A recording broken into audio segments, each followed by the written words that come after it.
The question. The Galactic Federation Council Hall was carved into the shell of a captured rogue planet, orbiting a dead star at the galaxy's core. One did not stumble into the chamber by accident. One arrived only by invitation, and only if you mattered. Today, Earth mattered. Delegates from 100 worlds sat in their luminescent seats, species of fur, chitin, and flesh flickering beneath the soft blue lighting. Holograms spun silently overhead. Real-time fleet positions, diplomatic channels, threat alerts. And at the center of it all, in a cylindrical well surrounded by the Council, Commander HFY, Earth's representative. She stood straight, hands clasped behind her back, every line of her uniform crisp, her expression unreadable. The silence was thick. Then the question came. Why does Earth lack a planetary defense grid?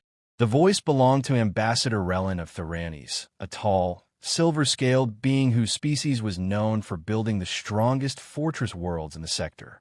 His tone was courteous, but behind the words lay confusion and concern. No orbital gun platforms. No kinetic shields.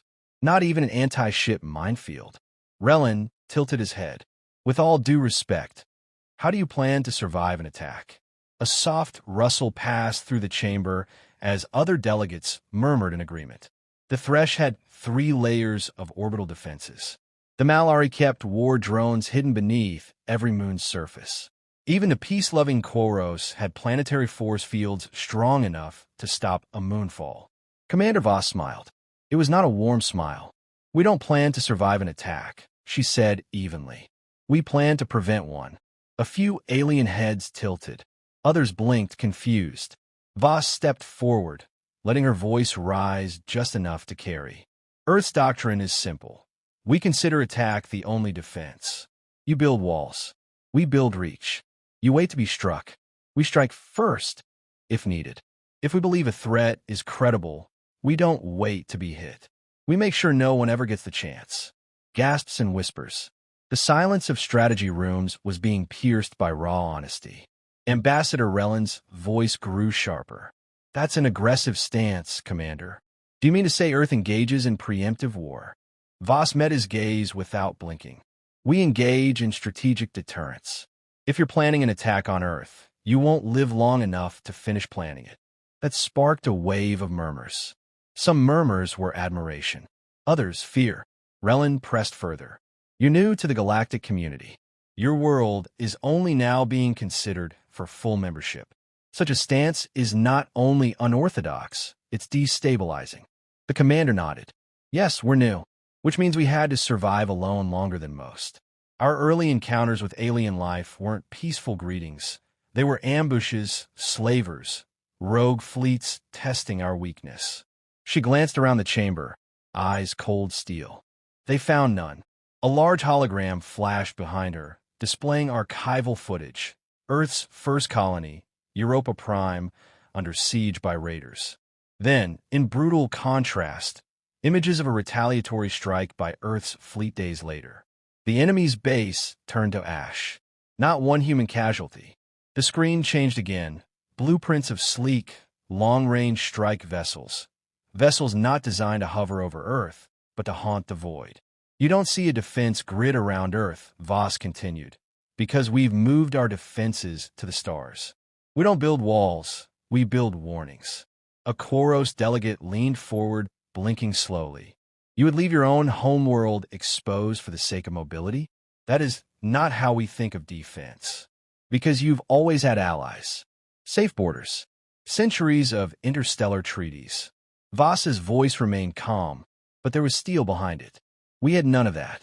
We learned the only safety lies in making sure no one dares to try. Relin raised his voice again, trying to regain control. But surely, this policy puts innocence at risk. What if you make a mistake?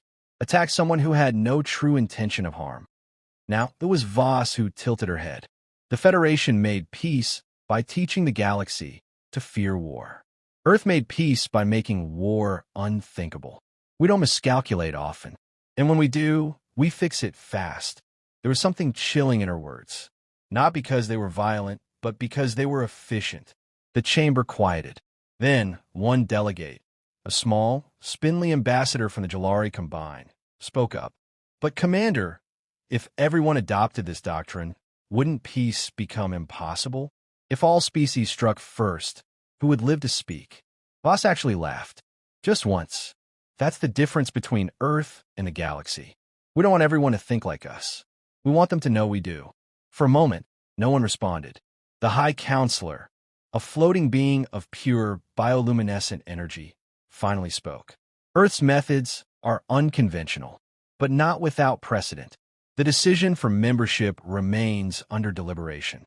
However, this council must reflect on the balance between defense and deterrence. Voss gave a curt bow. We're ready for that discussion. As she stepped back into the circle of light, one thought echoed among the gathered species, unspoken but shared. Earth doesn't build walls.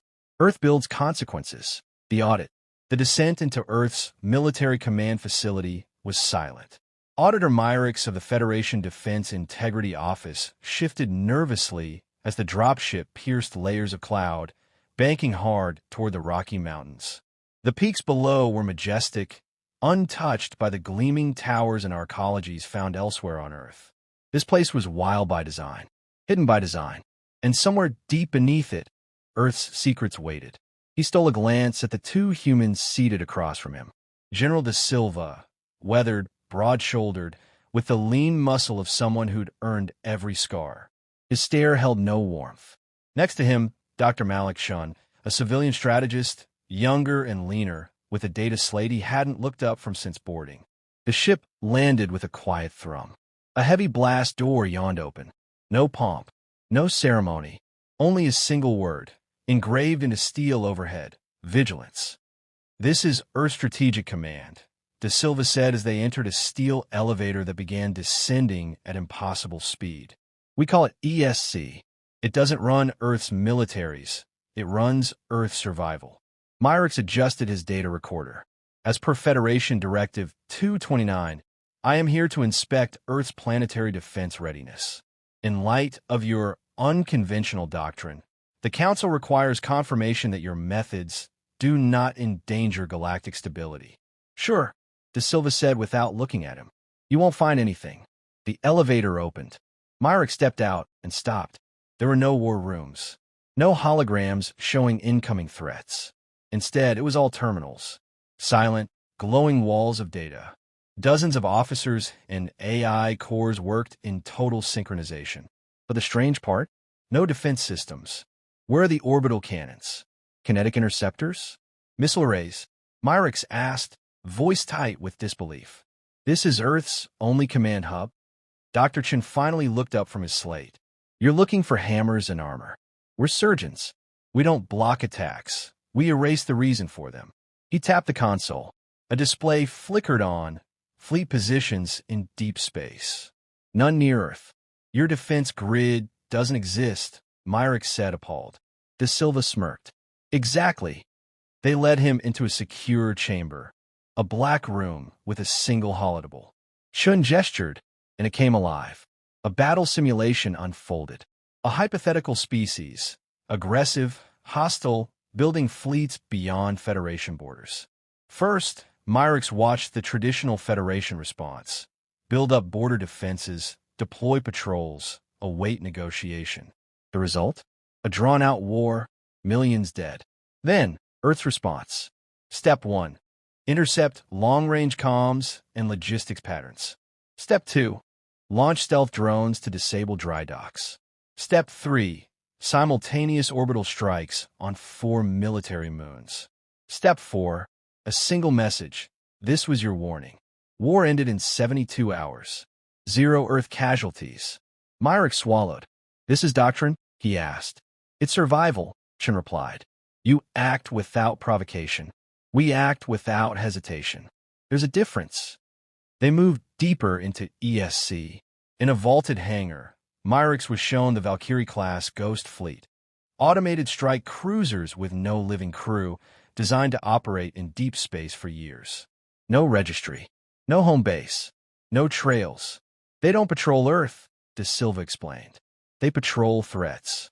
But how do you prevent miscalculations? Collateral damage? Innocence? Dr. Chun gave a thin smile. We don't guess. We know. Our predictive AI network is 20 years ahead of your standards. Threat modeling, sociopolitical stress tracking, economic pressure points. We see the fire before the smoke. And if you're wrong, Myrick's pressed. De Silva leaned in. Then we send flowers. But they'll never be able to hurt us. At the end of the audit, Myrick stood on a balcony overlooking Earth's surface through a reinforced viewport. It was beautiful, serene, and terrifying. You have no shield, he whispered. De Silva stepped beside him.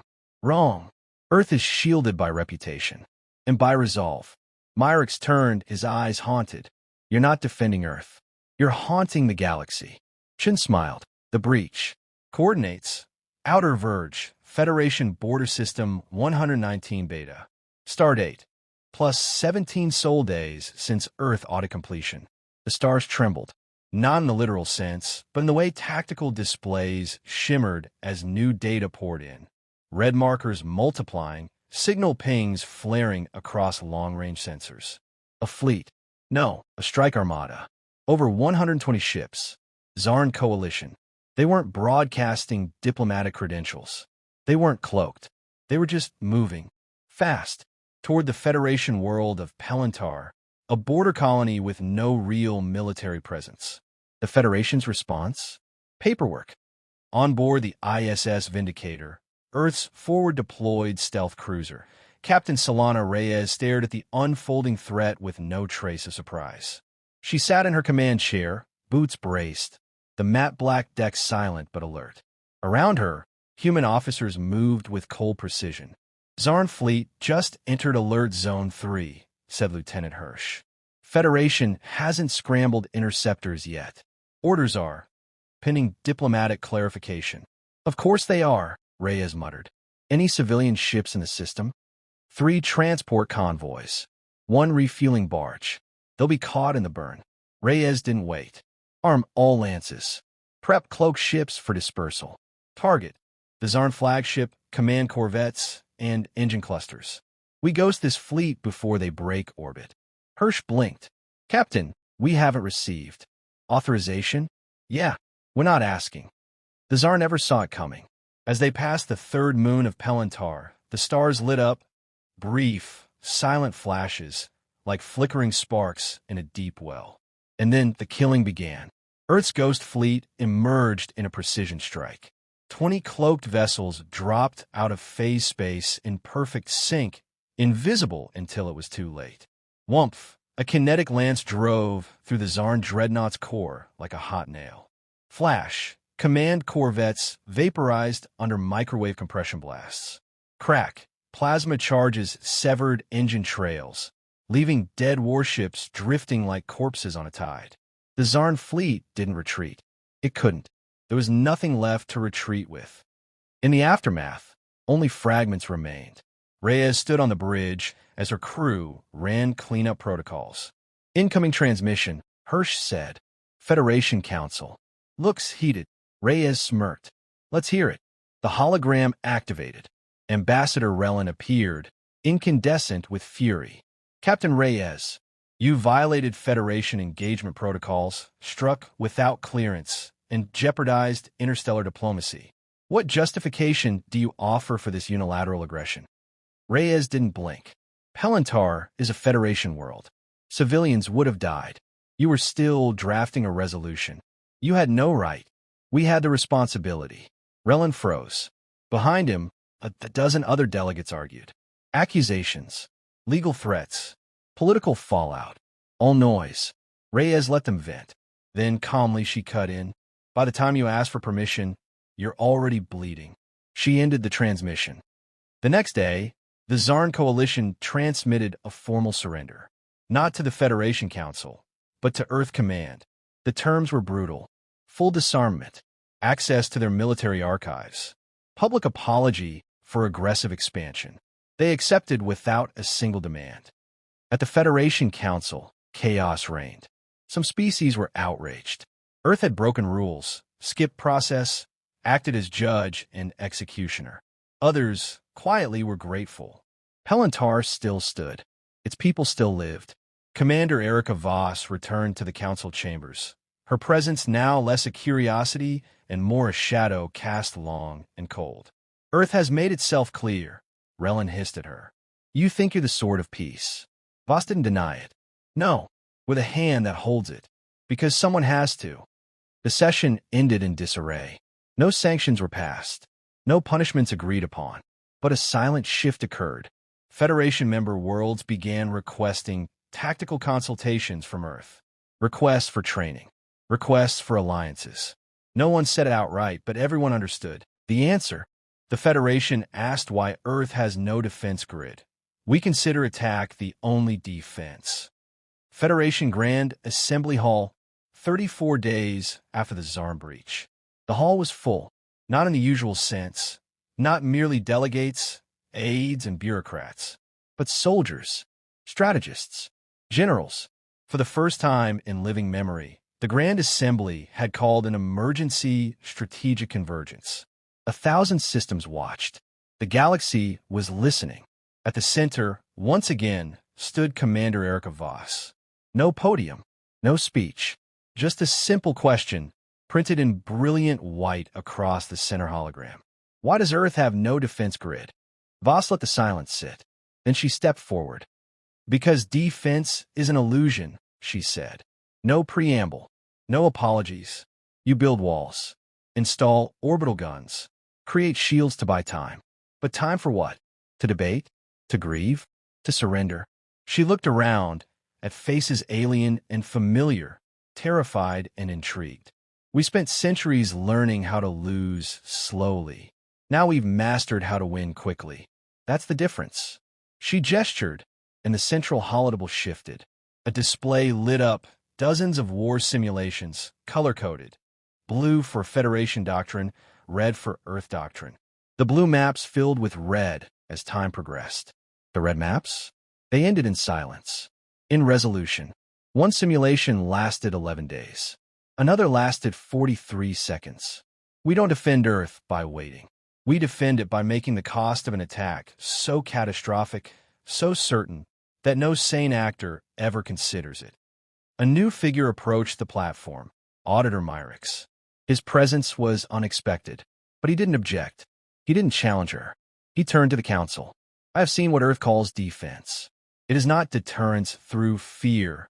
It is deterrence through certainty. A pause. Their fleets never idle. Their AIs never sleep. Their response times are measured in intent, not in missiles, not in distance. He faced Erica Voss. Commander, I have a final question. One not from policy, but from instinct. She nodded once. If Earth is attacked, if someone does the unthinkable, what happens? Voss looked him in the eye, voice steady as a blade. Then they are erased. Quickly, completely, and without apology.